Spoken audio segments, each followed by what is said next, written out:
देखा था हमने, यहाँ पे हमने एक लास्ट लेक्चर में एरे देखा था। M I right? देखो आप भूल भूल जा रहे हो, भूलना नहीं है, सारी चीज़ें आपको याद होना ज़रूरी है। ठीक है, तो कल हमने एरे देखा था, ये शायद पॉइंटर या कल हमने एरे देखा था। ठीक है, तो एरे क्या है? एरे एक डेटा स्ट्रक्चर है। डेटा स्ट्रक्चर का मतलब क्या होता है कि हम एक फ्रेम होती है जिसके अंदर हम डेटा को स्पेसिफिक स्ट्रक्चर में रखते हैं। ओके, स्पेसिफिक लेआउट में हम रखते हैं, उसी को डेटा स्ट्रक्चर कहते हैं। ठीक है, तो एरे क्या है? एक डेटा स्ट्रक्चर है। सेकंड हमारे पॉइंट था हमारा, array provide a sequence of data element storage. तो एरे के अंदर हम जो भी डेटा सेव करते हैं वो एक सीक्वेंस में सेव करते हैं। ठीक है, थर्ड पॉइंट था, array is random data structure. तो रैंडम डेटा स्ट्रक्चर का मतलब ये होता है कि हम कौन सा भी एलिमेंट कभी भी एक्सेस कर सकते हैं, उसी को हम रैंडम बोलते हैं। उसके बाद array is a collection of homogeneous data element. मतलब एरे एक कलेक्शन ऑफ होमोजीनियस, होमोजीनियस का मतलब ये होता है कि एक ही टाइप का डेटा वो स्टोर करके रखता है। कलेक्शन ऑफ डेटा मतलब बहुत सारा डेटा होता है, लेकिन सारा डेटा एक ही टाइप का होना चाहिए, उसी को होमोजीनियस डेटा कहा जाता है। ठीक है, तो एरे के बारे में थ्योरी में हमने इतना पढ़ा था, इतना सफिशिएंट है। फिर हमने देखा था एरे के कॉन्सेप्ट के बारे में, एरे इंटरनली किस तरीके से काम करता है, वो इंडेक्सिंग किस तरीके से होती है, ये सारी चीज़ें हमने थ्योरी में देखा था।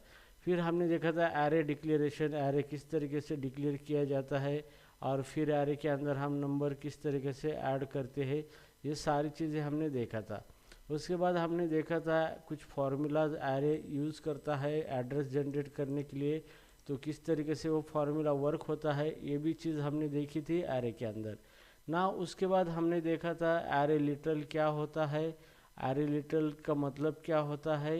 एरे लिटरल का मतलब एक एरे होता है जिसके अंदर ऑलरेडी डेटा हम रखते हैं, उसी को एरे लिटरल कहा जाता है। लिटरल मतलब लिटरली वैल्यू। ओके ना, उसके बाद यहाँ पे हमने देखा था कि आप एरे तीन तरीके से डिक्लेयर कर सकते हैं, by declaring array, creating array literal, और by creating array size inference in literal. तो एरे साइज इनफेरेंस का मतलब ये होता है कि एरे की साइज जो होती है वो डिटरमाइन की जाती है कि उसके अंदर कितने नंबर ऑफ एलिमेंट्स स्टोर किए गए हैं, उसके हिसाब से उसकी साइज डिटरमाइन होती है, उसी को कहा जाता है एरे साइज इनफेरेंस। ठीक है, इसके बारे में भी हमने देखा था, एरे साइज इन्फ्रेंस का सिंटैक्स देखा था, किस तरीके से लिखना है, सारी चीज़ें हमने थियरी में देखा था। फिर हमने देखा था accessing array element, array element को किस तरीके से हम एक्सेस कर सकते हैं बाय यूजिंग एरे इंडेक्स, ये भी देखा था। सारी चीज़ें हमने कल देखा था। एरे की प्रॉपर्टी देखी थी कि एरे के प्रॉपर्टी के अंदर एरे की एक लेंथ होती है, मतलब उसके अंदर कितने एलिमेंट होते हैं ये हम निकाल सकते हैं using len function, LEN function. इस फंक्शन का इस्तेमाल करके हम एरे की लेंथ निकाल सकते हैं। उसके बाद हमने लास्ट में देखा था कॉपिंग एरे, एक एरे को दूसरे एक एरे को कॉपी कैसे किया जाता है। तो सिंपली हम एक एरे बनाते हैं और उसी को असाइन करते हैं किसी दूसरे वेरिएबल को, तो ताकि ऑटोमेटिकली ये गोलेंग उसको कॉपी करेगा। ठीक है, तो ये सारी चीज़ें हमने लास्ट लेक्चर में देखी थी। तो अभी हम देखेंगे इसका प्रैक्टिकल करके कि ये चीज़ें काम कैसे करती है लाइव प्रैक्टिकली। ठीक है, तो लास्ट लेक्चर में किसी को कोई डाउट है इसके रिगार्डिंग?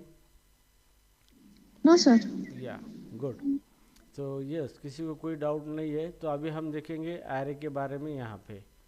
तो हियर अब हम एक नया फोल्डर क्रिएट करेंगे, यहाँ पे प्रोजेक्ट क्रिएट करेंगे नया। सो न्यू फोल्डर, और यहाँ पे हम लिखेंगे एरे, एरे इन गोलैंग। ठीक है, अभी हम इसको ओपन करेंगे। यहाँ पे ओपन करना है VS कोड के, VS कोड के अंदर यहाँ पे ओपन विथ VS कोड। ठीक है, इसको ओपन करेंगे हम यहाँ पे इस तरीके से। ओपन करने के बाद इस फोल्डर को यहाँ पे हमें फाइल बनानी है, main.go फाइल, main.go फाइल। ठीक है, एंटर कर देना है। अब इसके अंदर आपको यहाँ पे लिखना है, यहाँ पे ओके। तो यहाँ पे गोलैंग का प्रोग्रामिंग स्ट्रक्चर है, package main, main function main package में होना चाहिए, जैसे फंक मेन फंक्शन है यहाँ पे, ये इस तरीके से ये फिक्स है, ठीक है। तो इतना गोलैंग का होना चाहिए, ठीक है।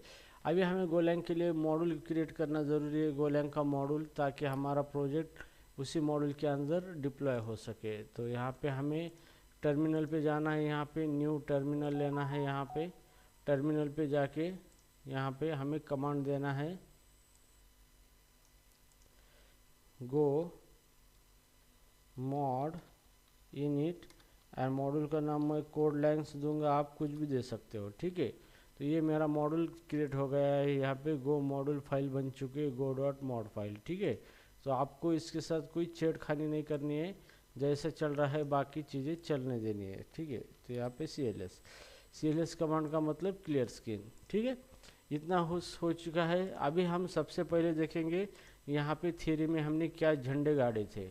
तो सबसे पहले झंडा हमने गाड़ा था थियरी में, एरे किस तरीके से बनाया जाता है, ठीक है।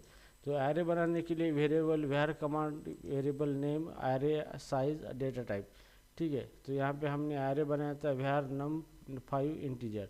तो यहाँ पे देखो, यहाँ पे var एक num नाम का एरे बनाएंगे जो कि 5 इंटीजर को स्टोर करके रखेगा। तो ओके, तो इसी को कहा जाता है एरे डिक्लेरेशन। ओके, तो हमने क्या किया है, एरे को डिक्लेयर किया है यहाँ पे। अगर मैं इसको प्रिंट करना चाहता हूँ, fmt.println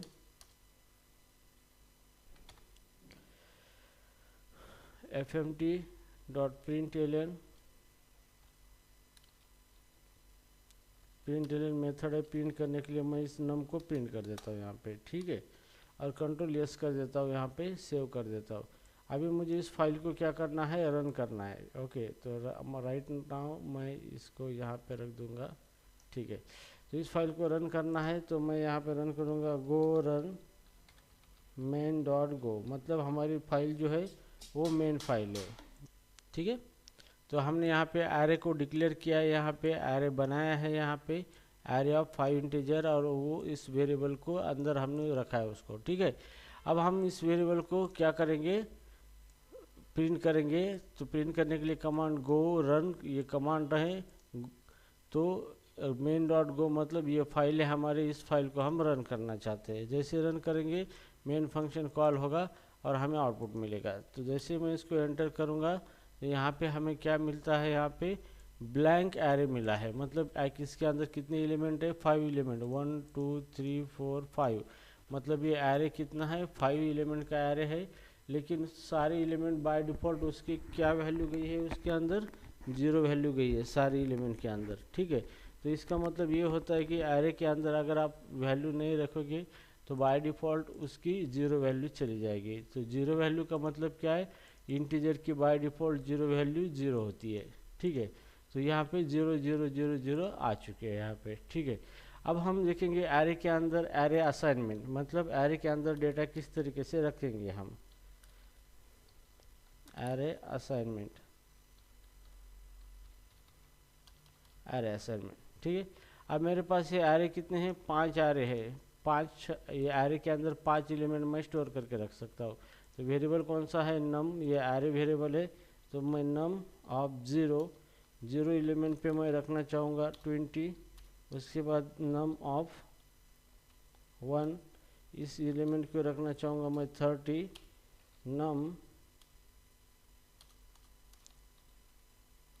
num of 2 is equal to, यहाँ पे रखना चाहूँगा 40।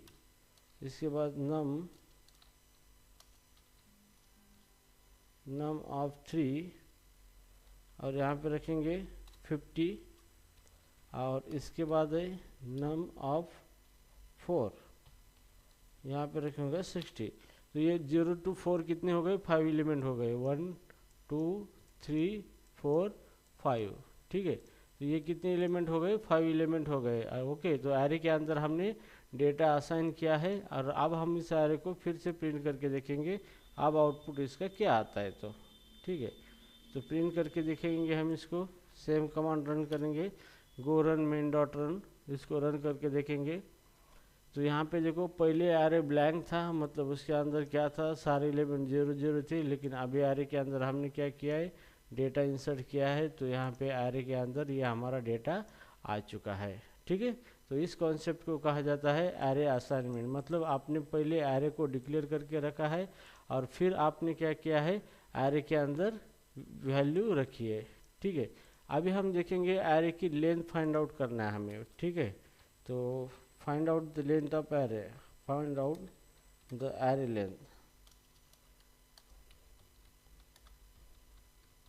Array length.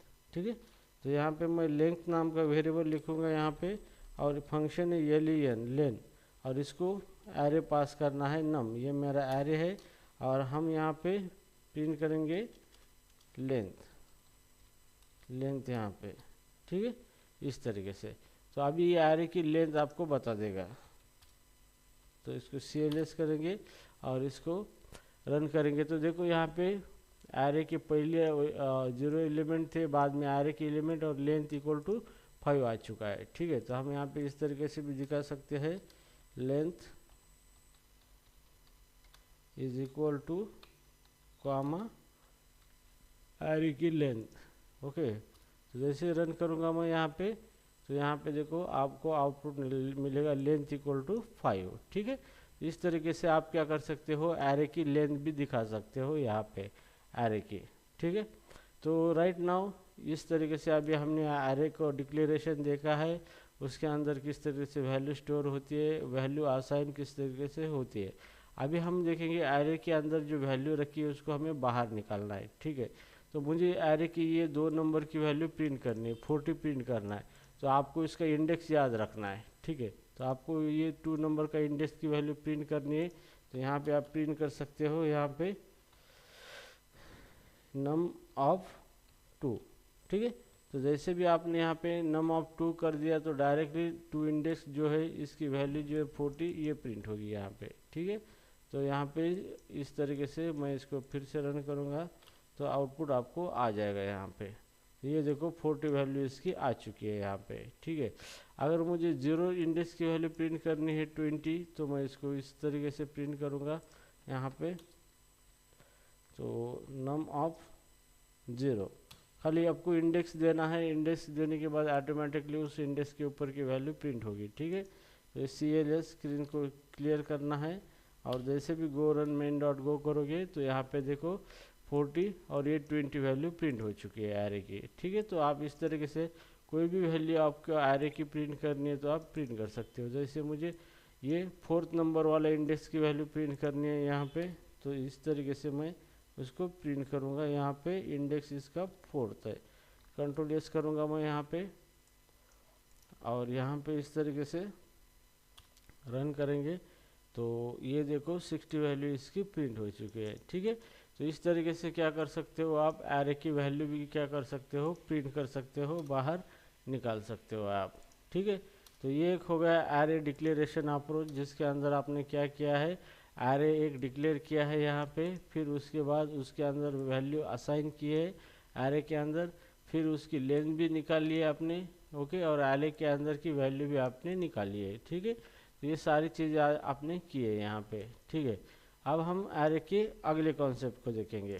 ठीक है, तो अगले कॉन्सेप्ट में हमने ये भी दिया था, अब देखेंगे एरे लिटरल के बारे में। ठीक है, तो मुझे एक एरे बनाना है यहाँ पे, तो जैसे कि एरे इनिशलाइज करना है तो एरे लिटरल लिखना पड़ेगा, वेयर मेरा डेटा है एरे है जो कि 5 इंटीजर टाइप की वैल्यू लेता है, और इज इक्वल टू मैं यहाँ पे एरे डायरेक्टली बनाऊंगा 5 इंटीजर, और यहाँ पे 10 20 30 40 एंड 50।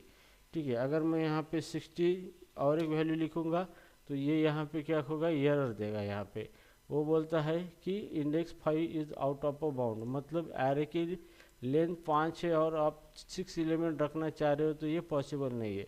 तो आपने 5 साइज रखी है, तो 5 ही एलिमेंट आपको देना पड़ेगा।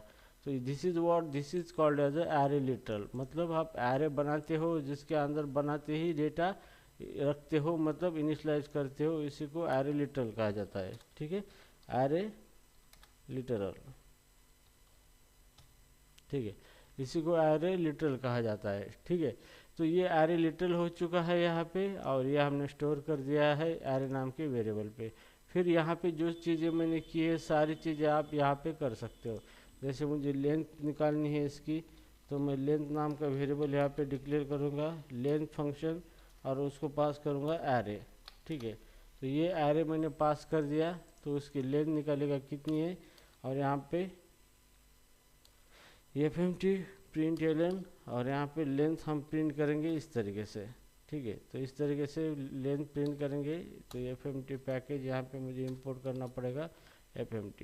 ठीक है, तो हेयर, तो लेंथ हमने एरे की निकाली है, लेंथ को प्रिंट किया है। ठीक है, तो कंसोल पे प्रिंट करेंगे cls कमांड, और फाइल को फिर से रन करेंगे हम। तो फिर से रन करने के बाद यहाँ पे देखो आउटपुट आ गया है हमारा 5, मतलब इस एरे के अंदर कितने एलिमेंट है, 5 एलिमेंट है इस एरे के अंदर, या इस एरे के अंदर 5 एलिमेंट्स है। ओके, नाउ इस एरे के अंदर आप क्या कर सकते हो, मुझे ये नंबर 30 नंबर निकालना है, तो मुझे इसका इंडेक्स कैलकुलेट करना है। ये 33rd नंबर पे, लेकिन ये 0 1 2 नंबर, तो 30 का इंडेक्स 2 है, तो मुझे यहाँ पे प्रिंट करना है। तो मैं एरे वेरिएबल मेरा एरे है, और number is equal to index 2 देना है।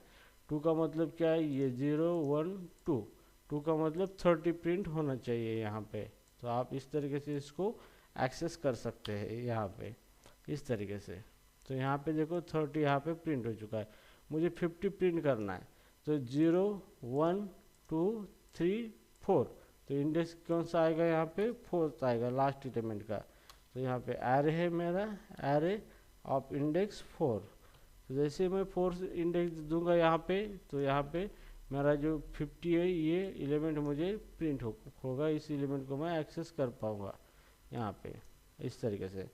तो cls कमांड का इस्तेमाल करके क्लियर करेंगे, और इसको रन करने के बाद यहाँ पे 50 एलिमेंट मिलेगा। तो इस तरीके से मैं एरे के एक एक एलिमेंट क्या कर सकता हूँ, निकाल सकता हूँ। अगर मेरे एरे के अंदर 1 2 3 5 एलिमेंट है, और मैं निकालने जाता हूँ 6 एलिमेंट, तो यहाँ पे आपको रन टाइम पैनिक आ सकता है, मतलब एरे ऑफ 5। लेकिन जैसे मैं एरे ऑफ 5 करूँगा, ये program invalid argument index 5 out of bound, मतलब ये बोलता है कि 5 इंडेक्स आप दे रहे हो, लेकिन आपके अंदर 5 एलिमेंट है, जिसका 0 से इंडेक्स 0 to 4 है। आप 5 इंडेक्स दे रहे हो, मतलब आपका एरे 0 to 5 तक होना चाहिए, लेकिन हमारा एरे 5 एलिमेंट का है, तो 5 एलिमेंट का इंडेक्स 0 to 4 ही होता है। 0 to 5 अगर होता है तो वो 6 एलिमेंट का होता है, तो ये यहाँ पे अलाउ नहीं करेगा। ठीक है, तो यहाँ पे एरर आया है यहाँ पे। ओके, तो हम इसको हटा देंगे। ओके, ये चीज़ आपको ध्यान में रखनी है। ठीक है, तो this is called as array literal, हम इस तरीके से कह सकते हैं। ठीक है, तो यहाँ पे एरे लिटरल आप इस तरीके से भी लिख सकते हो, या फिर आपको शॉर्ट वेरिएबल के अंदर एरे लिटरल लिखना है तो उस तरीके से भी लिख सकते हो। जैसे कि मैं शॉर्ट वेरिएबल लिखता हूँ data colon is equal to, और यहाँ पे मेरा एरे 3 एलिमेंट मैं लिखना चाहता हूँ स्ट्रिंग टाइप के, एरे ऑफ स्ट्रिंग। तो इसके अंदर नाम देगा, जैसे कि सारिका नंबर 1, संकल्प नंबर 2, कल्याण। ठीक है, नंबर 3। ठीक है, तो यहाँ पे ये हो gया मेरा array, this is called as array, और एरे को मैंने किसके अंदर रखा है, यहाँ पे डेटा के अंदर रखा है। ठीक है, अगर मैं इसको प्रिंट करना चाहूँगा fmt डॉट प्रिंट एलन, और मैं डेटा को प्रिंट करूँगा तो ये एरे मेरा प्रिंट हो जाएगा। ठीक है, तो here go run main dot go, और जैसे भी मैं इसको एंटर करूँगा यहाँ पे, तो यहाँ पे देखो एरे आ चुका है, सारिका, संकल्प एंड कल्याण, तीनों भी यहाँ पे प्रिंट हो गए।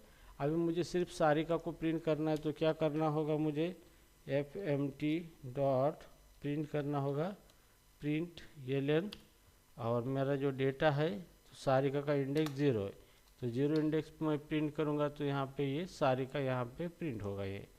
तो cls जैसे भी इसको रन करेंगे, तो यहाँ पे मुझे सारिका प्रिंट हो गई। अभी मुझे प्रिंट करना है कल्याण, तो कल्याण को प्रिंट करना है, तो कल्याण का इंडेक्स क्या है यहाँ पे 012, तो सेकंड इंडेक्स है यहाँ पे, तो सेकंड इंडेक्स देना पड़ेगा मुझे इस तरीके से। और यहाँ पे CLS रन करूँगा इस तरीके से, तो यहाँ पे आ जाएगा कल्याण यहाँ पे, ठीक है। और मुझे संकल्प प्रिंट करना है, तो संकल्प का इंडेक्स कितना है 1 है, तो मुझे ये इंडेक्स देना पड़ेगा। तो यहाँ पे ये रैंडमली मैं क्या कर रहा हूँ, कौन से भी एलिमेंट कभी भी प्रिंट कर रहा हूँ। ओके, तो ये हो गया संकल्प, ठीक है। तो इस तरीके से आप क्या कर सकते हो, एरे लिटरल भी बना सकते हो यहाँ पे, ठीक है। तो ये हो गया आपका पॉइंट एरे लिटरल का। अभी हम देखेंगे यहाँ पे एरे मॉडिफिकेशन, हम एरे को किस तरीके से मॉडिफाई करेंगे, ठीक है। तो मैं यहाँ पे एरे सैलरी नाम का एक एरे ले लूँगा, सैलरी शॉर्ट हैंड वेरिएबल, यहाँ पे एरे ऑफ 5 एलिमेंट, ये इंटीजर सैलरी है, ओके, ठीक है, ये सैलरी इंटीजर है। सो राइट नाउ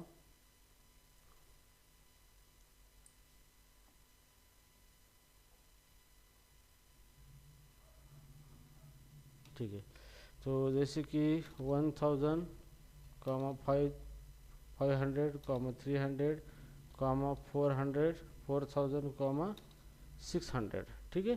तो ये मेरा एरे है, ठीक है। तो इसके अंदर सैलरी है, 5 आइटम है इसके अंदर, ओके। सो राइट नाउ अभी मैं इसको प्रिंट करता हूँ fmt dot println salary, okay. तो जैसे मैं प्रिंट करूँगा सैलरी, तो आपको सैलरी यहाँ पे प्रिंट हो चुकी होंगी, यहाँ पे CLS जैसे भी रन करेंगे हम, तो यहाँ पे सैलरी यहाँ पे पूरा एरे प्रिंट हो चुका है यहाँ पे, ठीक है।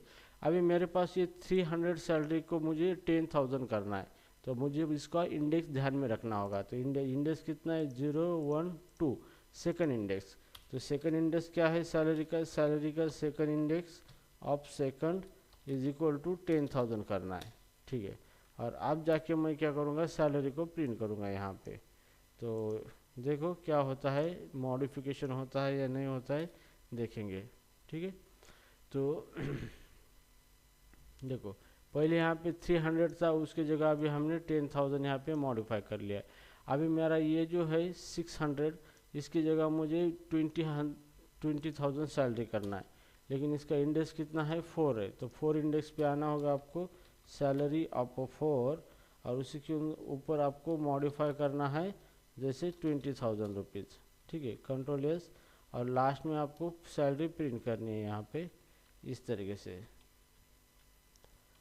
ठीक है। इसके अंदर आप प्रिंट करोगे यहाँ पे,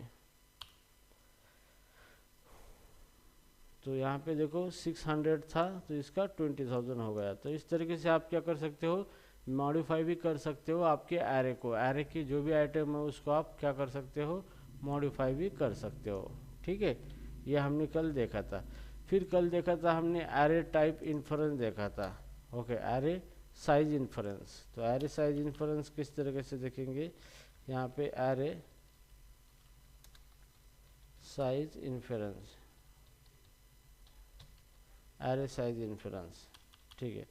अब एरे साइज इन्फ्रेंस का मतलब ये होता है कि हम एरे की फिक्स साइज नहीं रखेंगे, उसकी साइज ऑटोमेटिकली डिटरमाइन होगी कि इसके अंदर कितने एलिमेंट हम स्टोर करके रखने वाले हैं, ठीक है।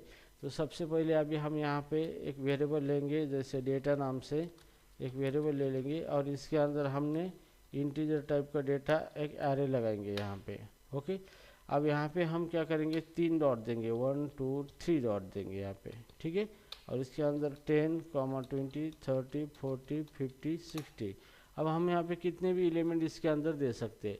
तो ये इंटरनली क्या करेगा, आपने जितने एलिमेंट इसके अंदर दिए हैं सारे एलिमेंट का काउंट करके इसकी साइज यहाँ पे डिटरमाइन करेगा।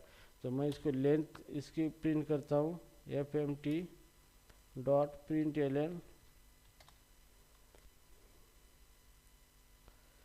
println और लेंथ फंक्शन को कॉल कर देता हूँ यहाँ पे डेटा।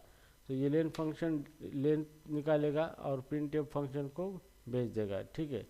तो यहाँ पे क्या कहा जाता है, this value of data is never use. Okay, ठीक है। तो यहाँ पे मैं ओके डेटा ओके लेन, ठीक है। तो चलो मैं इसको रन करके देखता हूँ।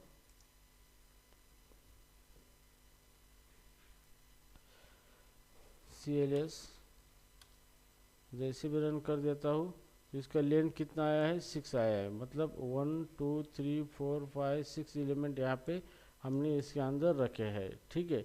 अब मुझे इसमें से कोई भी एलिमेंट प्रिंट करना है, 6 लास्ट वाला एलिमेंट प्रिंट करना है, तो मैं इस तरीके से ही कर सकता हूँ इसको, fmt डॉट println, ठीक है। और ये मेरा डेटा है, डेटा ऑफ लास्ट वाला एलिमेंट 5 है इसका इंडेक्स, ठीक है, डेटा ऑफ 5। सो यहाँ पे 0 1 2 3 4 5 फिफ्थ इंडेक्स के जगह पे 60 है, तो मैं उसको प्रिंट कर सकता हूँ। तो बाकी आप एज इट इज़ ऑपरेशन कर सकते हो जो हमने पहले किए थे वहाँ पे। तो यहाँ पे 60 यहाँ पे आ चुका है यहाँ पे, ठीक है, इस तरीके से। तो इसी को हम कहते हैं एरे टाइप इन्फरेंस। तो आप इस तरीके से एरे को यूज़ कर सकते हो, इस तरीके से भी एरे को आप डिक्लेयर कर सकते हो, उसी को कहा जाता है एरे टाइप इन्फरेंस। ओके, तो कल हमने ये साइज इन्फरेंस भी देखा था यहाँ पे थ्योरी में, किस तरीके से ये काम करता है। यहाँ पे एक्सेसिंग एरे एलिमेंट भी देखा है हमने, किस तरीके से एक्सेस कर सकते हैं। एरे प्रॉपर्टी लेन भी देखा है हमने। कॉपिंग एरे देखेंगे हम, ठीक है। तो एरे को किस तरीके से कॉपी करना है यहाँ पे। तो हियर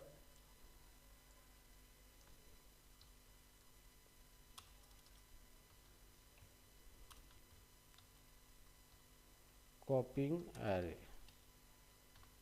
ठीक है। एरे को किस तरीके से कॉपी करना है अभी हम देखेंगे।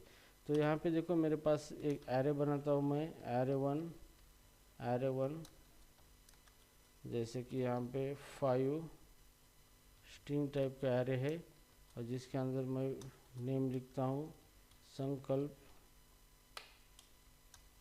किशोर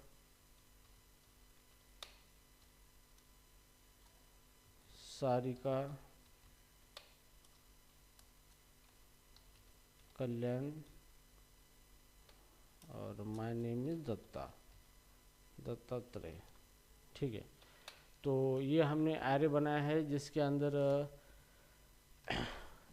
हमने कितने एलिमेंट रखे हैं, 5, 1 2 3 4 and last one is 5 element. तो मुझे इस एरे को कॉपी करना है किसी दूसरे एरे के अंदर, ठीक है।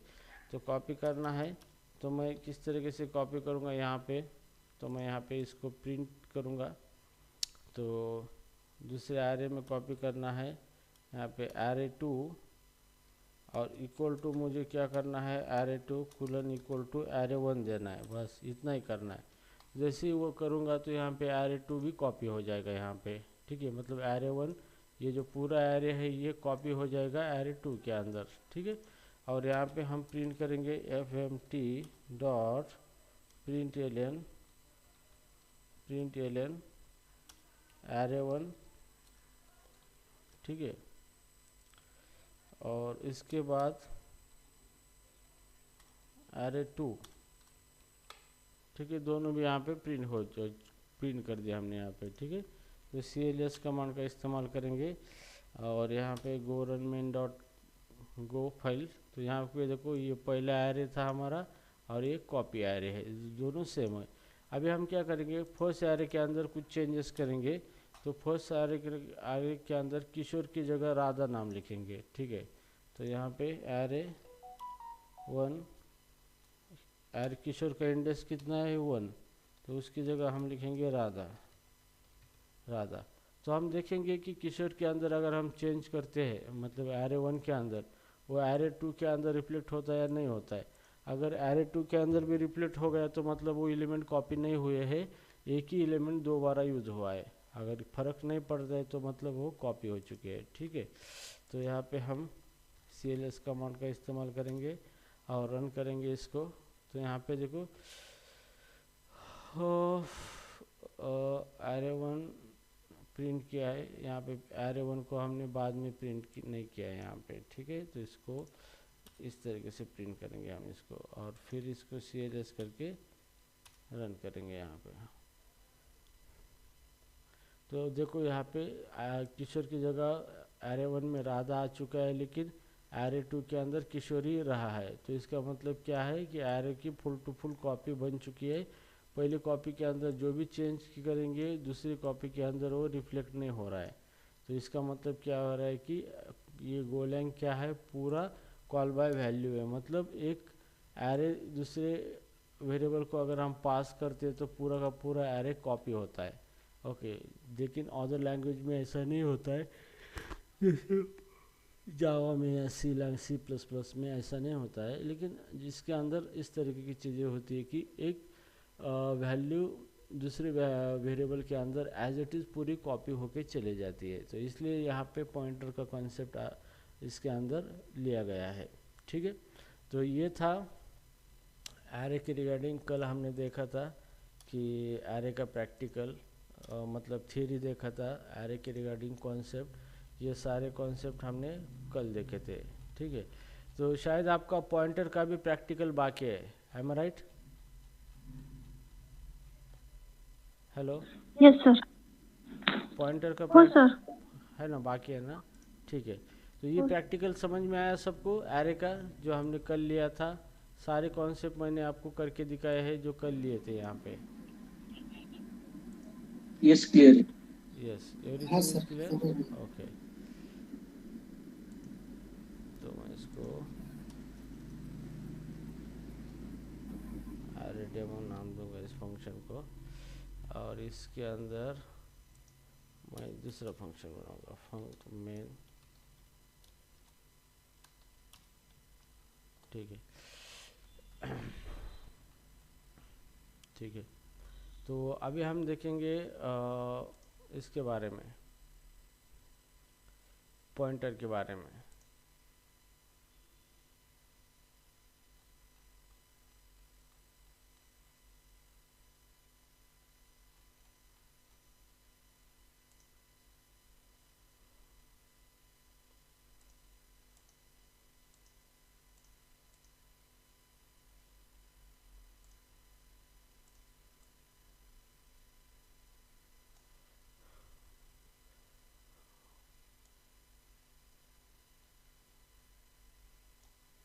ओके, तो यहाँ पे पॉइंटर जो है, यहाँ पे हमने पॉइंटर के बारे में देखा था कि पॉइंटर क्या है, एक वेरिएबल है, वो किसी दूसरे वेरिएबल का मेमोरी एड्रेस स्टोर करके रखता है, उसी को हम पॉइंटर बोलते हैं, ठीक है।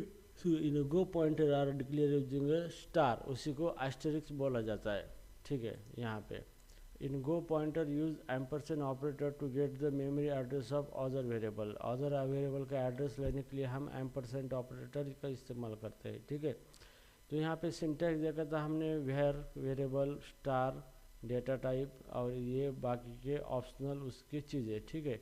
तो अब हम यहाँ पे सारी चीज़ें प्रैक्टिकली देखेंगे पॉइंटर के बारे में, किस तरीके से है पॉइंटर और किस तरीके से हम इसको प्रैक्टिकली करके देखेंगे, ठीक है।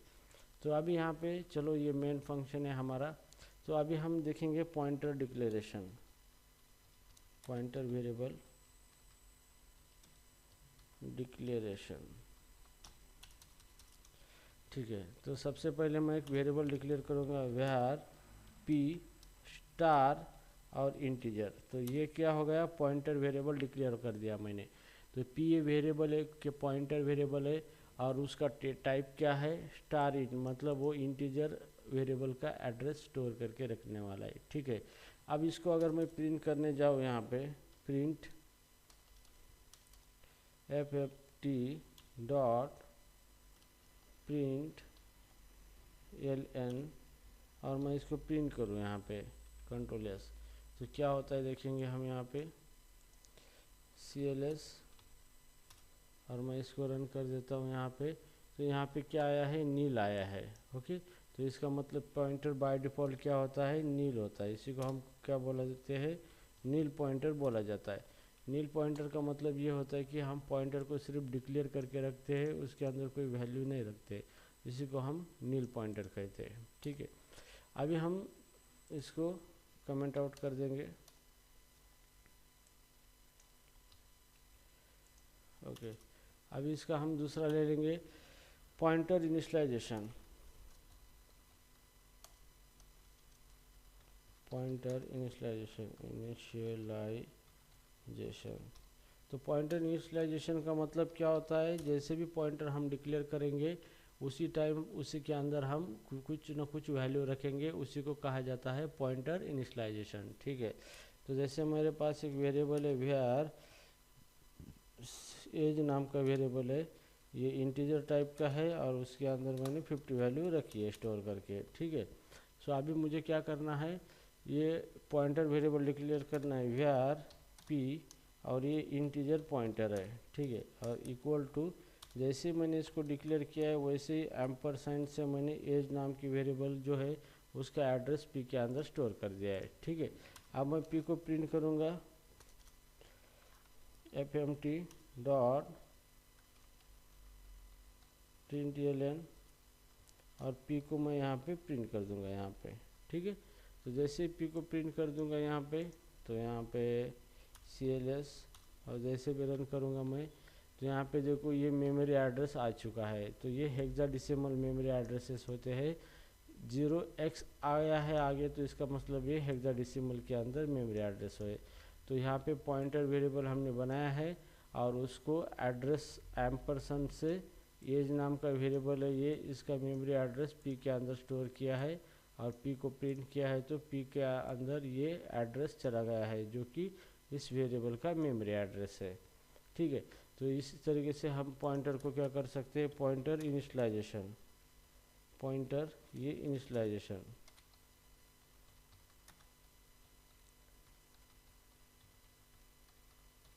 ठीक है। ये हो गया आपका पॉइंटर इनिशियलाइजेशन, ठीक है।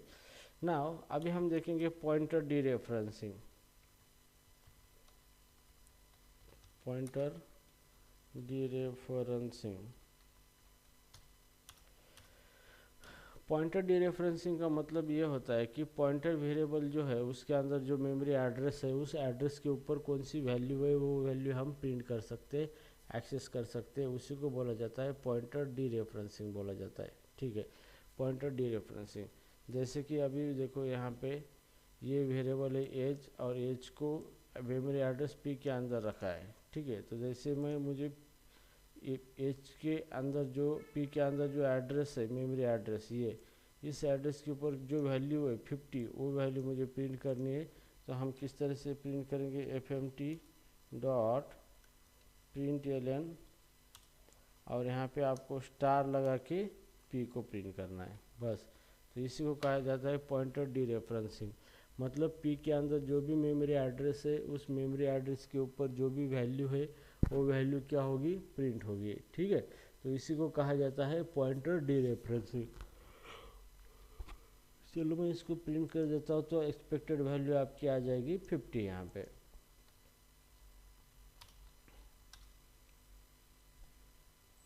आ गई यहाँ पे 50 वैल्यू यहाँ पे आ चुकी है यहाँ पे, ठीक है। अगर और एक एग्जांपल लेंगे, अगर लेंगे यहाँ पे वेयर वाई, यहाँ पे मैंने स्ट्रिंग लेता हूँ और स्ट्रिंग के अंदर मैं वैल्यू देता हूँ जैसे कि कोड लेंथ, ठीक है। और मैं एज की जगह यहाँ पे एड्रेस देना चाहूँगा वाई का, तो ये नहीं लेगा, क्यों, क्योंकि यहाँ पे मैंने पॉइंटर डिक्लेयर किया है इंटीजर का वेरिएबल का ही वो एड्रेस लेगा, लेकिन मैं यहाँ पे एड्रेस पास कर रहा हूँ स्ट्रिंग वेरिएबल का, तो ये एक्सेप्टेड नहीं होगा। तो यहाँ पर भी मुझे कोई इंटीजर टाइप का ही वेरिएबल लेना पड़ेगा और इसके अंदर इंटीजर टाइप की वैल्यू जैसे कि 60 मैंने दी है। तो अभी ये जो वेरिएबल है इस वेरिएबल का क्या करेगा, वो यहाँ पे पी के अंदर एड्रेस यहाँ पे प्रिंट करेगा, यहाँ पे मतलब पी के अंदर एड्रेस क्या करेगा, ये ले लेगा, ठीक है।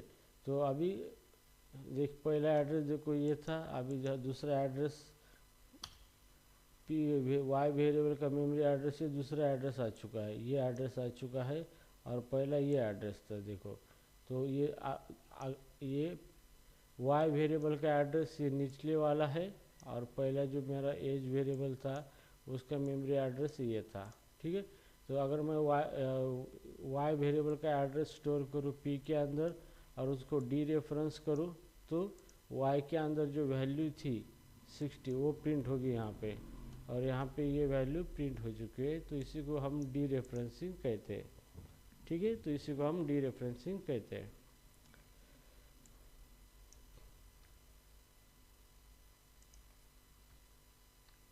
ओके ना, उसके बाद हमने देखा था avoid creating pointer to avoid variable specific like context pointer, तो ये भी देखा है हमने यहाँ पे। आई थिंक पॉइंटर कोई बड़ा चैप्टर नहीं है शायद, यहाँ पे डी रेफरेंसिंग पॉइंटर भी देखा है हमने यहाँ पे।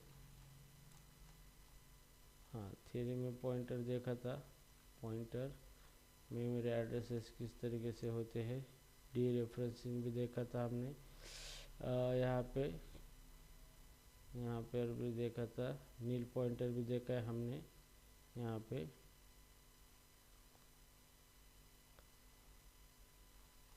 ठीक है, तो यहाँ पे एक प्रॉब्लम है, आपको इंटरव्यू में पूछा जा सकता है कि मान लो कोई एक नील पॉइंटर है यहाँ पे, जैसे var पॉइंटर p और स्टार इंटीजर टाइप का यहाँ पे पॉइंटर है, ठीक है।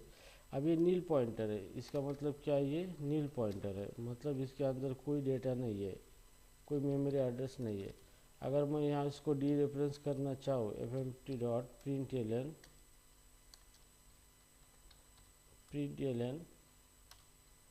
ओके, और मैं इसको यहाँ पे डी रेफरेंस करना चाहूँगा इस तरीके से। ओके, तो पहले से यहाँ पे एक वार्निंग उसने दे दी है यहाँ पे, तो ये देखो वार्निंग आ चुका है कि nil dereference in a load function print. तो यहाँ पे ये क्या करेगा, यहाँ पे ये जो प्रिंट एरर फंक्शन है, ये एक इंटीजर या कितने कैरेक्टर प्रिंट किए और एरर ये प्रिंट करेगा यहाँ पे, ठीक है। तो देखेंगे ये एरर देता है या क्या देता है यहाँ पे।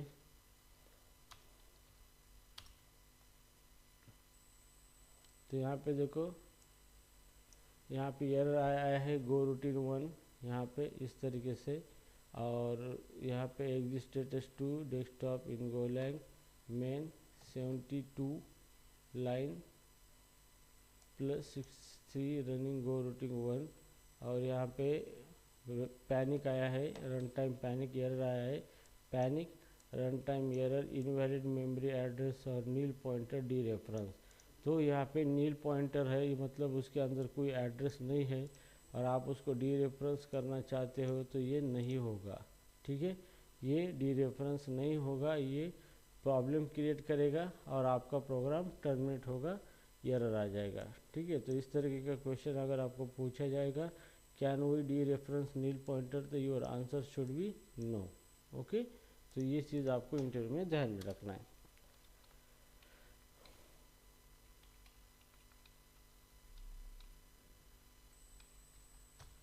ठीक है, अभी हम देखेंगे पॉइंटर ऑफ अ पॉइंटर।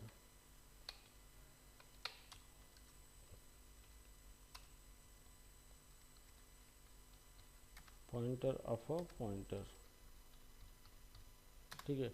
आज तक हमने पॉइंटर से डिक्लेयर किया है किसी वेरिएबल को मेमोरी स्टोर करने के लिए, लेकिन हम पॉइंटर डिक्लेयर करेंगे जो कि दूसरे पॉइंटर वेरिएबल का मेमोरी एड्रेस क्या करेगा, वो स्टोर करके रखेगा, उसी को हम पॉइंटर डिक्लेयर करेंगे, ठीक है, उसी के लिए। तो यहाँ पे देखो मेरे पास एक वेरिएबल है var x, ये इंटीजर टाइप का वेरिएबल है, इज इक्वल टू 10 रखा है मैंने। अब मैं वेरिएबल पॉइंटर डिक्लेयर करूँगा, ये कि इंटीजर टाइप की वेरिएबल को स्टोर करके रखेगा उसके एड्रेस को x को, ठीक है। तो ये हो गया सिंगल पॉइंटर,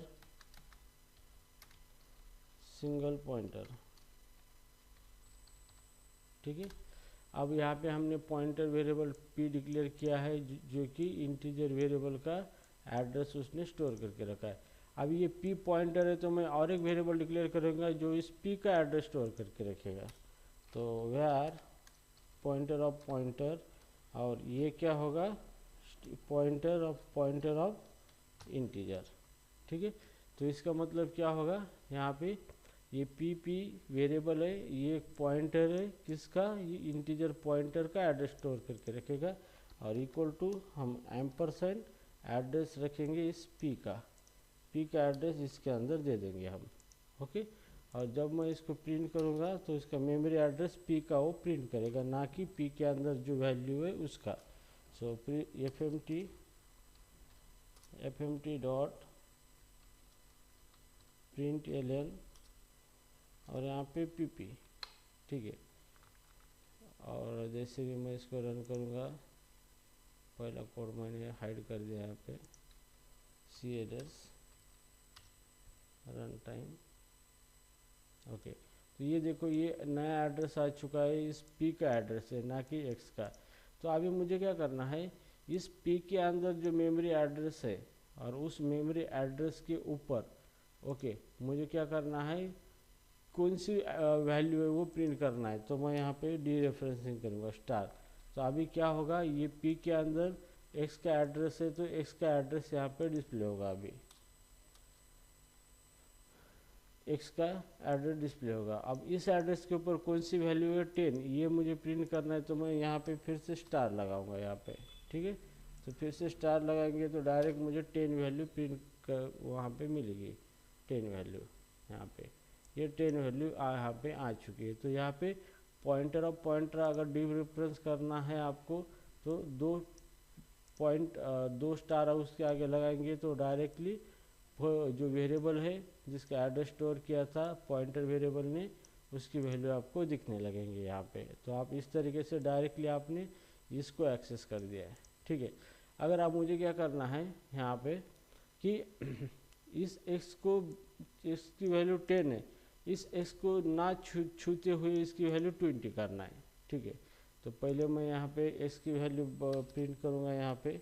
ये भी एक इंटरव्यू क्वेश्चन है आपके लिए, fmt डॉट प्रिंट एलन। अब x की वैल्यू मैंने यहाँ पे प्रिंट कर दी है, ठीक है। x की वैल्यू प्रिंट कर दी है मैंने यहाँ पे। अब मैं इसको हटा देता हूँ यहाँ पे तब तक के लिए, और इसको भी मैं तब तक के लिए हटा देता हूँ, और इसको भी हटा देता हूँ यहाँ पे, ठीक है। तो यहाँ पे मैं इसको रन कर देता हूँ। तो अभी यहाँ पे क्या होता है कि x की वैल्यू 10 यहाँ पे प्रिंट हो गई है, ठीक है। तो अभी मुझे इस x के अंदर मॉडिफिकेशन नहीं करना है, कुछ भी नहीं करना है, लेकिन x की वैल्यू 20 करनी है। तो इस टाइप आप पॉइंटर ले सकते हो। तो यहाँ पे हमने पॉइंटर वेरिएबल ले लिया, यहाँ पे ये पॉइंटर के अंदर x का मेमोरी एड्रेस रख दिया है, और फिर हम क्या करेंगे, उस पॉइंटर के अंदर जो मेमोरी एड्रेस है x का, उसके ऊपर 60 वैल्यू कर देंगे यहाँ पे। और हम अभी ये पहली वैल्यू थी, और हम यहाँ पे दूसरी वैल्यू अब x की वैल्यू हम प्रिंट कर देंगे, ठीक है। तो अब यहाँ पे देखेंगे x की वैल्यू चेंज होती है नहीं होती है। पहली वैल्यू 10 थी, दूसरी वैल्यू x की क्या हो गई, 60 हो गई। तो इस तरीके से पॉइंटर का इस्तेमाल करके आप वेरिएबल को बिना छेड़छानी करते हुए भी उसके मेमोरी एड्रेस के ऊपर आप चेंजेस कर सकते हो। और मेमोरी एड्रेस चेंज हो गया तो उसका रिफ्लेक्शन सारी जगह पे होगा जहाँ पर उस वेरिएबल ने उस मेमोरी लोकेशन को रेफ़र किया है, ठीक है। तो इस तरीके से क्या होगा, पॉइंटर ऑफ पॉइंटर वर्क होता है, और पॉइंटर इस तरीके से डी रेफरेंस होता है, ठीक है। अंडरस्टूड ये कॉन्सेप्ट। नाउ इसके बाद हमने देखा जाता पॉइंटर की बेस्ट प्रैक्टिसेस थ्योरी के अंदर पॉइंटर ऑफ पॉइंटर, ये भी कॉन्सेप्ट देखा था हमने ये। तो ये पॉइंटर चैप्टर भी आपका एकदम फिनिश हो गया है, ख़त्म हो गया है यहाँ पे।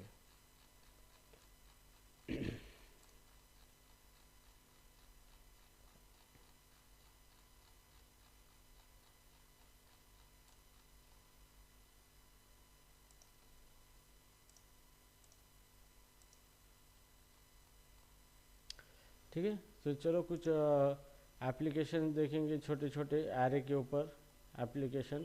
तो लूपिंग एरे को हम लूप लगाएंगे यहाँ पे, looping of array.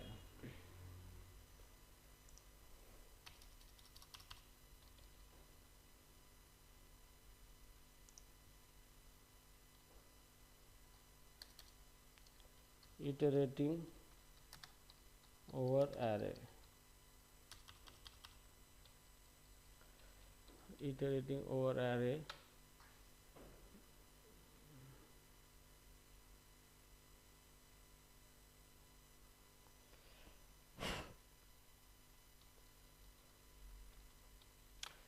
Iterating over array directly आपके समझ में नहीं आएगा, लेकिन इसके लिए सेपरेट चैप्टर लेना पड़ेगा।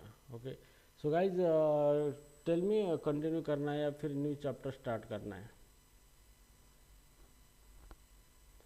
मस्ट स्टॉप करना है या फिर नया चैप्टर स्टार्ट करना है? बोलो। ये इटरेटिंग ओवर एरे ये चैप्टर स्टार्ट करना था मुझे, तो अभी कंटिन्यू करना है या फिर कल से ये चैप्टर स्टार्ट करना है? कल से करते सर। हाँ, कल से ही करते सर। यस, कल से करते, कल से।